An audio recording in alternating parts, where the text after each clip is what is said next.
Olá, gente, bom dia. Estamos aqui de volta na nossa oitava aula do nosso curso de responsabilização perante os tribunais de contas. A gente já está remando para a beira, estamos finalizando o nosso curso. Hoje nós ficamos de falar sobre os responsáveis. Eu fiquei de trabalhar com vocês alguns pontos bastante polêmicos. Hoje eu diria que eu estou mais para colocar dúvidas do que para trazer respostas. Mas é isso mesmo. O tema não está tão sistematizado assim. Eu resolvi, por meio da tópica, ou seja, alguns casos que eu julguei relevante trouxe para cá. Então não está sistematizado com conceito, aspectos centrais e conclusão. Tá? Não está. Mas assim, isso daqui é para suscitar o debate. É para a gente, talvez, alguns pontos que parecem simples não são tão simples assim. Outros eu tenho muita certeza que alguns pontos você já sabe muito bem que são polêmicos, né? Primeiramente, gente, o que dizer sobre o responsável? De tudo que a gente já viu até aqui, sem dúvida nenhuma, é indispensável observar que nós devemos individualizar a responsabilização. Nós não podemos, em nenhuma circunstância, seja contas de gestão, tomadas de contas especiais, uma fiscalização, em nenhuma circunstância nós podemos aplicar uma responsabilidade, uma responsabilização de maneira genérica. Como assim? A gente não pode dizer que tudo é culpa do secretário, tudo é culpa do prefeito, tudo é culpa do gestor máximo. Nós precisamos, seguindo a nossa matriz de responsabilização, identificar a irregularidade, o achado. Nós devemos observar qual a conduta provocou aquele achado, aquela irregularidade. E para fazer isso, a gente vai verificar o nexo de causalidade. E uma vez que a gente linkar a irregularidade com a conduta, nós faremos uma avaliação da reprovabilidade dessa conduta por meio da culpabilidade. Isso permitirá com que a gente diga quem a pessoa que contribuiu para aquele resultado ilícito. Tudo isso faz com que a gente possa identificar a pessoa que deu origem à ilicitude. Logo, se o secretário, se o gestor máximo, o diretor, presidente contribuiu para o resultado danoso, ok, ele vai constar na matriz de responsabilização. Se ele não contribuiu, nós não podemos, em abstrato, a priori, colocar o nome da pessoa lá. Isso ofende, sem nenhuma dúvida, o devido processo legal, a razoabilidade, a proporcionalidade. Isso ofende aquela garantia que está lá na Constituição. Nenhuma pena passará da pessoa do condenado. Esse dispositivo não vale apenas para o processo penal. Sem dúvida nenhuma, ele vale aqui para o nosso processo administrativo. Ele vale e tem que ser respeitado. Nós não podemos, repito, não podemos em nenhuma hipótese aplicar de maneira genérica, abstrata, a priori, a responsabilização no sujeito que a gente não conseguiu identificar a conduta, o nexo causal. Nós precisamos fazer esse tipo de identificação. Isso é essencial, é indispensável. Antes de passar, visto a necessidade da gente individualizar a conduta, pode surgir a seguinte pergunta: e se eu não conseguir? Estou lá na minha auditoria, eu tenho minha questão de auditoria, tenho a minha metodologia traçada, eu fiz tudo que era possível e não consegui identificar. Meus caros, é aquilo que eu costumo dizer. Possivelmente, nesse ponto, você não terá um achado completo. Você conseguiu configurar a ilicitude, mas você não consegue individualizar a conduta. A gente não pode sair tirando no escuro. Aí está o risco da auditoria.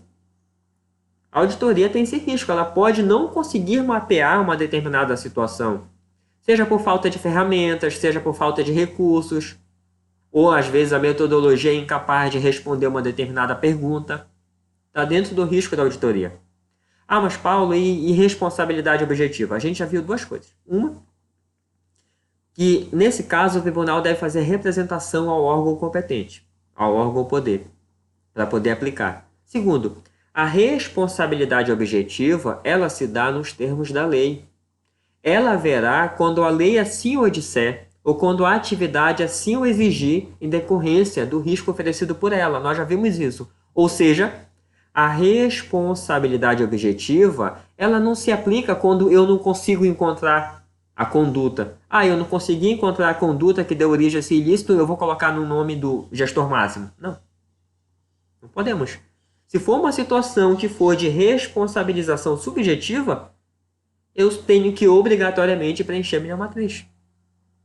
Ou seja, a responsabilidade objetiva, ela não serve para colmatar uma lacuna que quando eu não consigo na auditoria, na fiscalização, nas contas, analisar quem foi que provocou o resultado. Tá? Dito isso, antes de passar por alguns aspectos polêmicos, atendendo o pedido, aí vem o nosso feedback, um determinado colega pediu no chat que eu comentasse a responsabilização dentro do processo de contas anuais. A nossa Instrução Normativa 01/2017, ela limita ali. Há uma limitação normativa de quem pode ser responsabilizado no processo de prestação de contas, o anual. Essa limitação é uma limitação normativa, prescritiva. Como assim? Ela não existe no mundo empírico. No mundo empírico não tem nenhuma limitação. Só que nós traçamos a limitação. Como assim? A nossa instrução diz assim, que no processo de contas anual será responsabilizado aqueles que constam no rol de responsáveis. Nós já vimos lá na primeira aula quem é o rol de responsáveis. Quem está lá, só para relembrar, são aquelas pessoas que de algum modo contribuem, têm poder de decisão para o resultado da gestão. São aquelas pessoas que é o diretor, é o presidente, membro de conselho. Logo, o presidente da CPL dificilmente vai estar no rol de responsáveis. O fiscal de um contrato dificilmente vai estar lá. E por aí vai. Então, em regra, eu tenho um rol de responsáveis. Se um desses membros do rol de responsáveis cometer um ilícito, ele poderá ser responsabilizado aqui no processo de contas anual. Ele poderá. E se um membro, uma determinada pessoa desse órgão, dessa entidade, cometer um ilícito e não tiver aqui no rol de responsáveis? Duas perguntas. Uma, ele vai ser responsabilizado? A segunda, ele pode ser responsabilizado dentro desse processo de contas anuais? Olha, meus caros, depende. Tá? Como assim? Vamos pegar exemplo de um fiscal. Um fiscal, o nosso bom e velho exemplo lá do superfaturamento. Ele certificou uma nota fiscal com uma quantidade muito maior do que de fato existia. Nosso exemplo lá do arroz. Em vez de 600 quilos de arroz, o fiscal certificou que ele recebeu 900. Nós temos aí uma superdimensão de 300 quilos de arroz, né? Aí foi pago, nós temos o superfaturamento em decorrência de quantidade aí, quantitativo. Esse fiscal, ele está no rol de responsáveis? Não, não está. Ele vai ser responsabilizado, meus caros. A conduta dele aí, vamos pegar o nosso, digamos que foi dolosa. Ele quis assinar essa nota fiscal, ele quis ser resultado danoso. O nexo causal, se não tivesse feito a liquidação, a assinatura, a certificação da nota, o pagamento não teria existido. Então aí a gente já viu que ele vai responder sim. Agora ele responde dentro das contas anuais? Depende. Por quê? A Instrução Normativa 01/2017 do TCAP diz que se esse fiscal atuou em conluio com algum dos membros do rol de responsáveis, ele vai responder dentro do processo de contas anual. Ele responde, ou seja, ele vai integrar a matriz de responsabilização junto com a pessoa que ele atuou em conluio. O que é o conluio? É o liame subjetivo, é o combina. Seria mais ou menos o secretário combinar com o fiscal e olha, superestima aquela nota lá que deixa comigo que eu providencio o pagamento. Eles estão juntinhos aí. Agora, se o secretário, o presidente, não sei, depende da situação, não está nem sabendo o que aconteceu, o fiscal age por conta própria, não tem o nexo subjetivo, não tem um conluio. O que vai acontecer? Ah, então o fiscal nem responde porque o processo não presta para isso? Ele vai responder, mas em um processo apartado.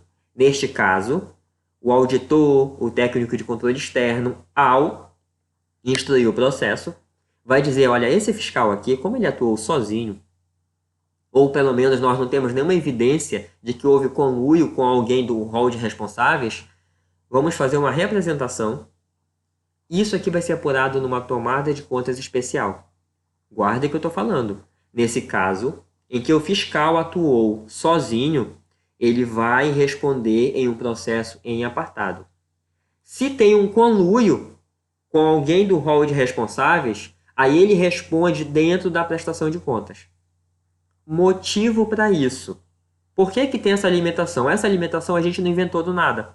Vem lá do TCU, é norma testada. Nesses casos, a limitação ela decorre da instrumentalidade do processo. A prestação de contas anual, o objetivo maior dela é saber se a gestão foi boa ou ruim, regular ou irregular. Ela até pode apurar um dano, mas não é o melhor instrumento. A prestação de contas anual é aquele processo amplo, panorâmico, eu diria até superficial, que dá uma olhadela em toda a gestão e tem que ser rápido. O gestor apresenta as contas, o tribunal instrui, contraditório e julgamento. Acabou, rapidinho. Se a gente for apurar a responsabilidade de cada ato de pessoas fora do rol de responsáveis, o processo se complica. A celeridade processual foi para o espaço. Foi para o espaço. Então, o motivo aí ele é instrumental, é de celeridade, é de objetividade. Não confundam. Isso não quer dizer que quem causou o dano vai ficar impune. Ele vai responder em uma tomada de contas especial. E notem, no processo de prestação de contas anual, quem é que faz o relatório de auditoria? É o controle interno. Então, o controle interno possivelmente mapeou a situação. E o controle interno, ele deve, se ele atuou de acordo com as regras costumeiras, as regras ordinárias, ele possivelmente já disse, olha, tribunal, eu mapeei esse superfaturamento, esse fiscal aqui, esse gestor do contrato, ele participou desse dano ao erário, não tem liame subjetivo aqui com alguém que está no rol de responsáveis, e eu, controle interno, já recomendei a abertura de uma TCE pela própria administração. Então, se tudo der certo, quem vai fazer essa TCE não é o Tribunal de Contas, é a própria administração. O tribunal, a depender do valor de alçada, aí eu já remeto vocês, colegas do TCAP, a olhar a nossa Instrução Normativa 01/2018. Ela regula a tomada de conta especial. Eu já oriento vocês à leitura dessa norma que, a depender do valor de alçada, o tribunal vai julgar ou não essa TCE. Então percebam que esse é um caso que o Tribunal de Contas talvez nem precise julgar, ele só vai tomar conhecimento.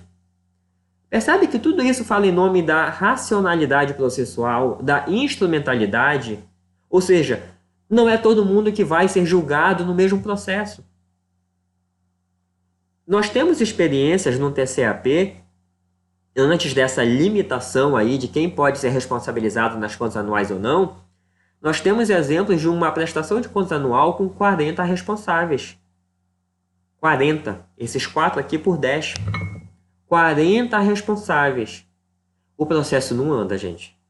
O processo não anda. São processos que são parecidos com o da Lava Jato. 5.000 folhas, 10.000 folhas. É um pandemônio. É muito difícil instruir esse processo. É aquele processo que quando o auditor ou o técnico recebe para fazer a instrução, meu amigo, é 1, 2, 3 meses para a pessoa completar a instrução. E isso de forma heróica. Porque é muito complicado. É muito complicado fazer isso daí. Então, quando a gente limita a responsabilização nas contas anuais, a gente está dizendo, olha, o objetivo aqui é tornar esse processo célere, dinâmico. Até porque as contas anuais, todo ano a gente vai ter aquela quantidade lá. Todo ano.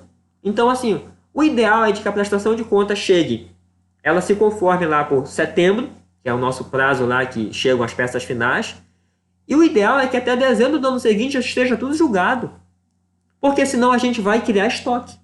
A gente não pode criar esse tipo de estoque aí. É uma demanda que você sabe que você vai ter todo ano. Todo ano. Né? É que nem louça suja. Tomou café da manhã, experimenta não lavar a louça suja do café da manhã. Na hora do almoço, o que vai acontecer? Você até pode almoçar e colocar lá na pia a louça. Mas dificilmente você vai ter louça para jantar. Ah, eu tenho muita louça em casa, Paulo. Mas você não tem pia suficiente. Não tem pia suficiente.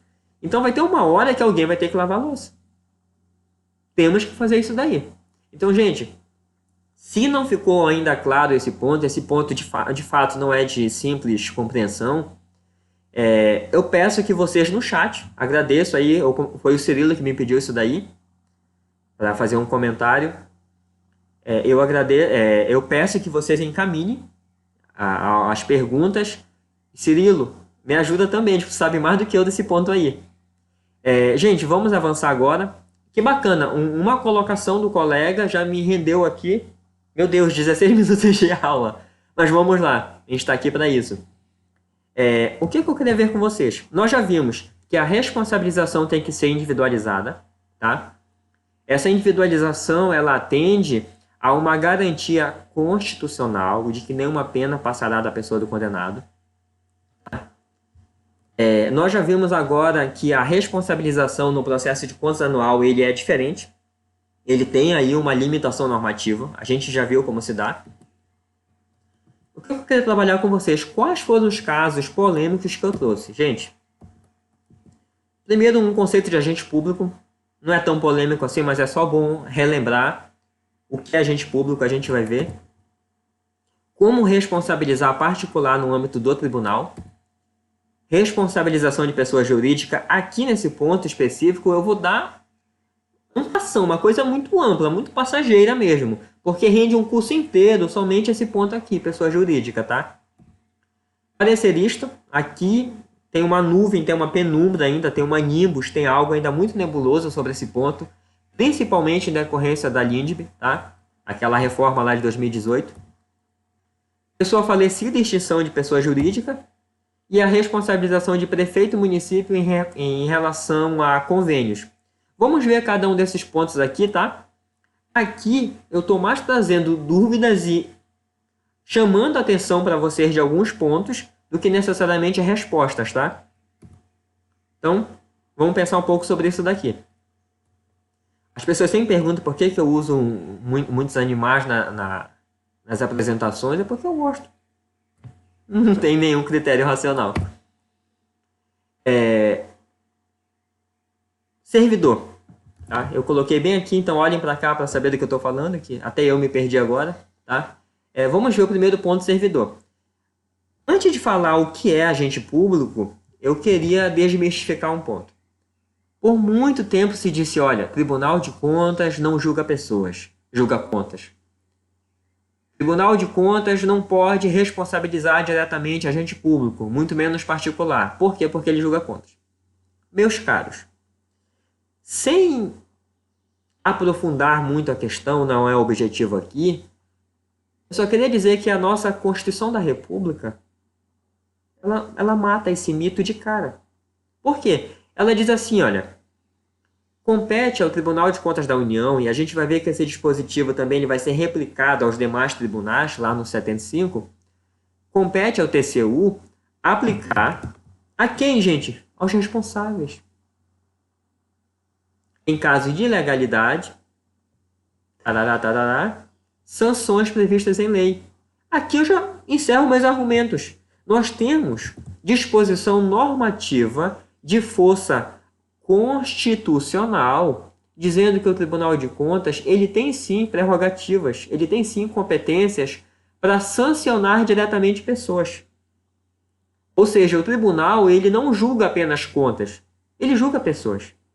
Ah, Paulo, não estou convencido. Só porque está na Constituição, beleza. Se a força normativa da Constituição não nos convenceu ainda, vamos pegar algo que foi até de força popular, a lei da ficha limpa. O gestor público que tem contas julgadas irregulares por ato de improbidade doloso, não vai ficar inelegível? Isso não é uma consequência pessoal direta sobre o gestor?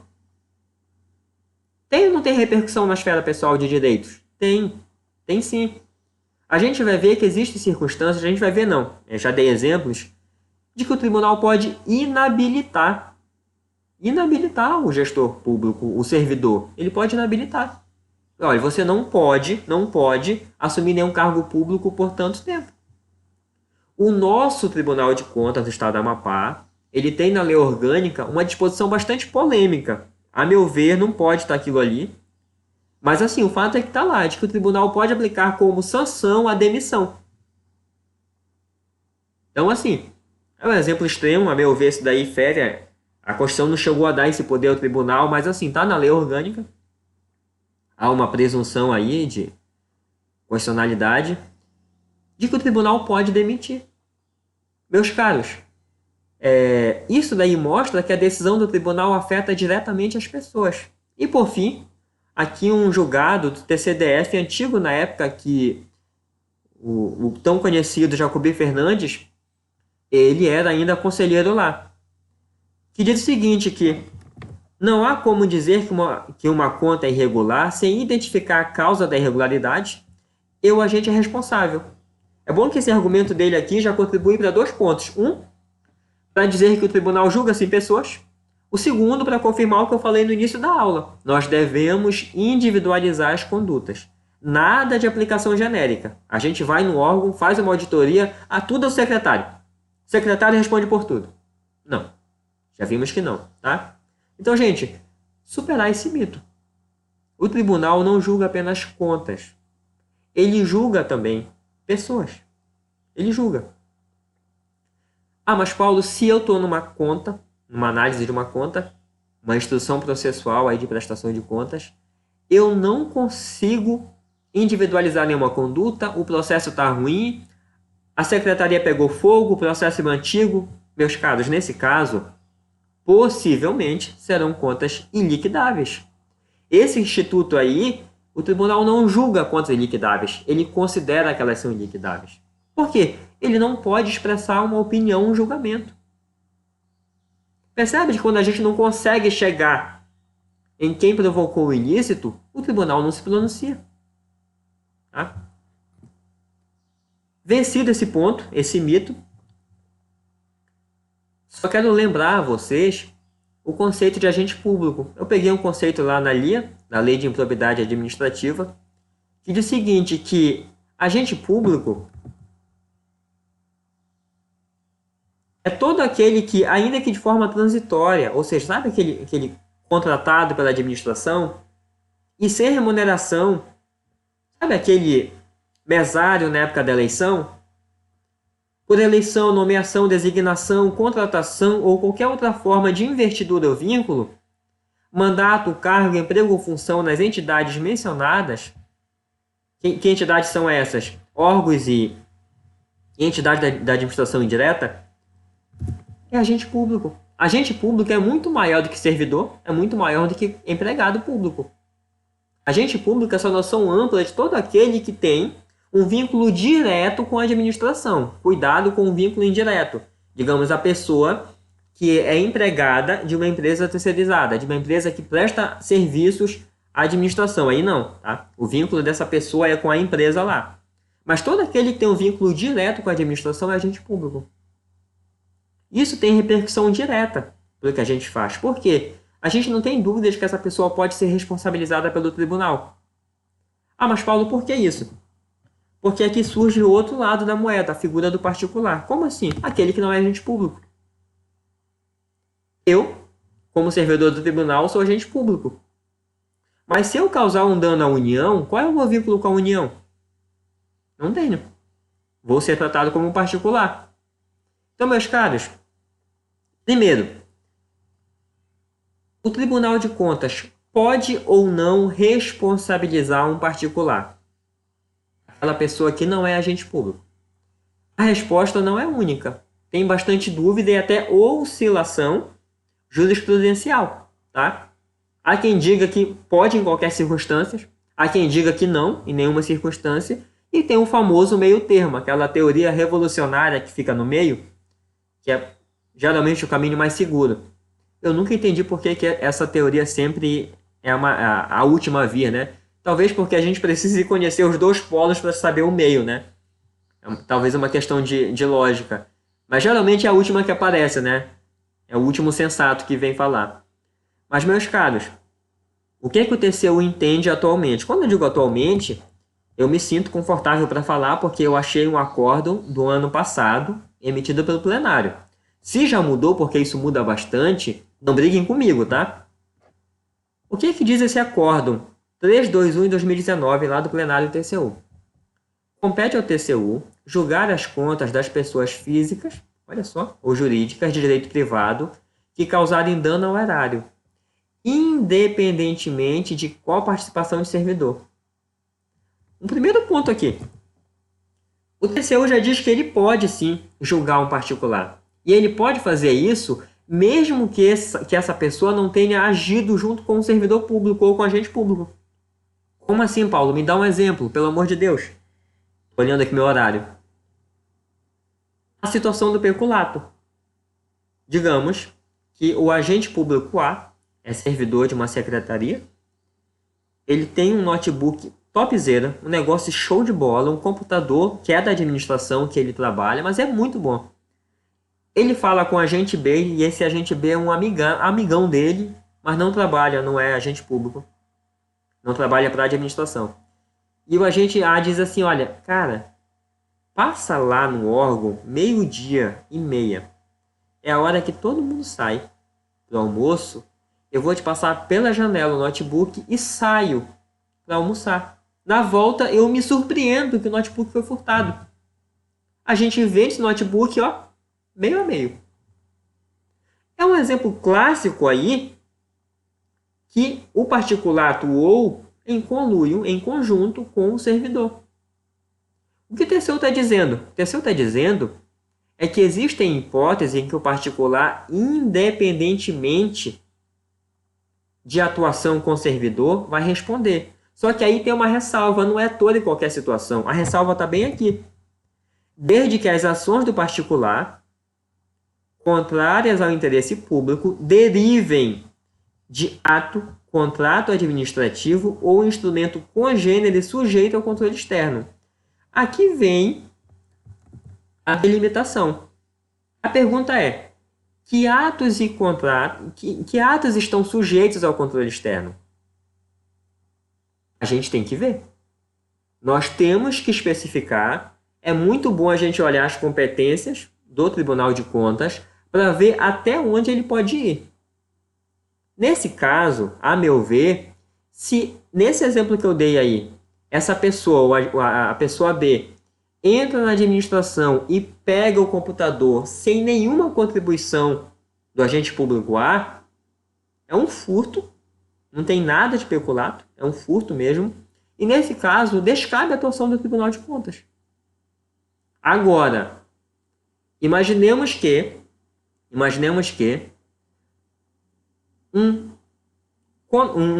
empregado de uma empresa terceirizada responsável por, digamos, gerir os dados do portal da transparência. É uma empresa de tecnologia, presta serviços aí de manutenção de aplicativos, de softwares, essa coisa toda.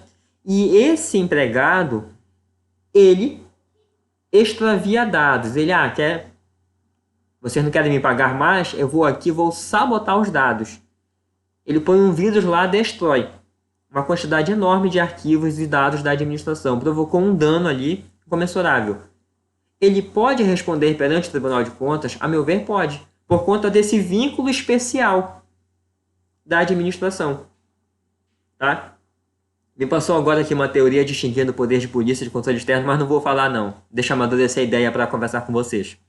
Mas assim, gente, o TCU, ele fez esse corte por quê? Olha esse exemplo aqui. Eu achei muito engraçado isso daqui quando eu vi. Eu estou publicando a foto aqui da moça, bastante feliz, porque ela mesma publicou, né? Creio que não vou ter nenhum problema. E também eu tirei de um jornal. Em que a jovem bate o carro em viatura da PM uma semana após tirar a habilitação. Ela estava dirigindo no trânsito e bateu no carro da PM. O que isso contribui para o nosso exemplo? A viatura da PM é um bem público ou não? É claro que é um bem público. Esta jovem, ela é agente pública? A notícia não nos disse. E mesmo assim, a atuação dela independe de qualquer vínculo com a administração. Ela estava no trânsito, como um particular comum. Meus caros, essa situação, esse dano, porque ela provocou um dano, eu quero alcançar o nível de nirvana dela, de sorrir dessa forma tão bonita, mesmo após provocar um prejuízo desse tamanho. Um dia eu chego lá. Meus caros, o TCU, o TCE, os tribunais de contas, eles têm competência para aferir e julgar esse tipo de situação? A meu ver, não. Porque escapa dessa limitação aqui que o TCU nos põe. Escapa. Ah, mas Paulo, isso você não está advogando por diminuir uma competência do tribunal? Meus caros, imagina se o Tribunal de Contas começa a aferir todo o dano causado à administração. Aqui no Amapá nós temos, por exemplo, a Companhia de Eletricidade, que é estatal. Vamos começar a imaginar se daqui a pouco a gente vai começar a julgar todo furto de energia elétrica que tem. O famoso gato. Olha, é dano ao erário. Percebe o tamanho do problema? A gente não ia ter paz, não ia ter como, o tribunal ia começar a substituir o judiciário. E não pode. Então, além de um aspecto normativo, além de um aspecto que envolve competência e jurisdição, nós temos um aspecto instrumental de grande relevância, um aspecto empírico prático. Seria impossível a gente continuar a fazer o que a gente faz, tá? Então aqui, deixo esse julgado para vocês, tá? Uma outra situação em que o tribunal não julga também, sabe aquelas situações em que o particular, o interesse é dele.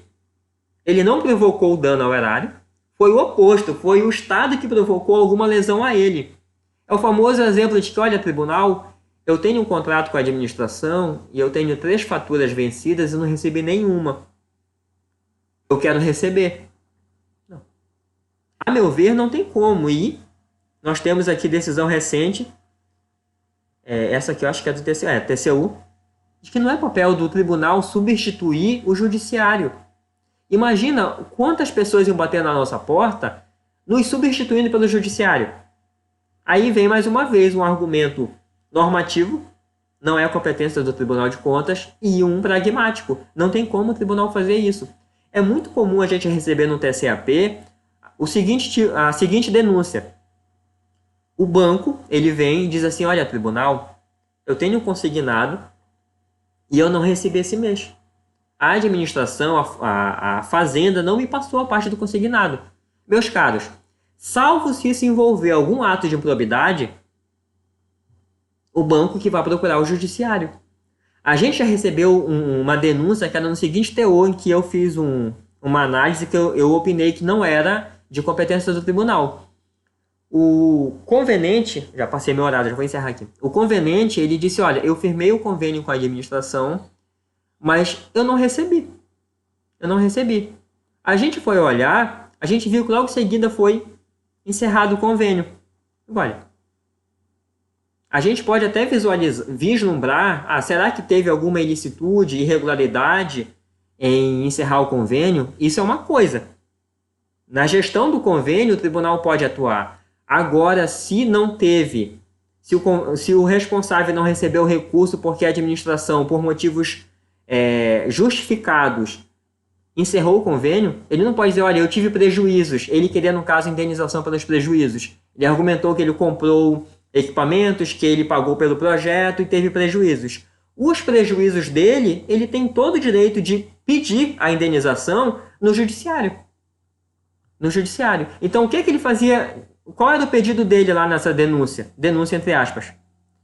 Era de que, olha, eu quero indenização porque eu paguei para ter o projeto, eu adquiri alguns insumos para executar o objeto do convênio e não recebi a parcela do convênio. Esses prejuízos dele, ele tem todo o direito, repito, de tentar reaver lá no judiciário, tá? Então, essas limitações de caráter jurídico e caráter prático são essenciais para a gente vislumbrar até onde o tribunal pode julgar um fato cometido por um particular, tá bom? Entramos em pessoa jurídica. Pessoa jurídica vai dar um certo tempinho aqui para a gente discutir. Existem alguns pontos sensíveis, tá? Mas eu encerro por aqui a aula de hoje. Meu tempo já foi para o espaço. Na aula seguinte, a gente retoma esse ponto, tá, gente? Tchau.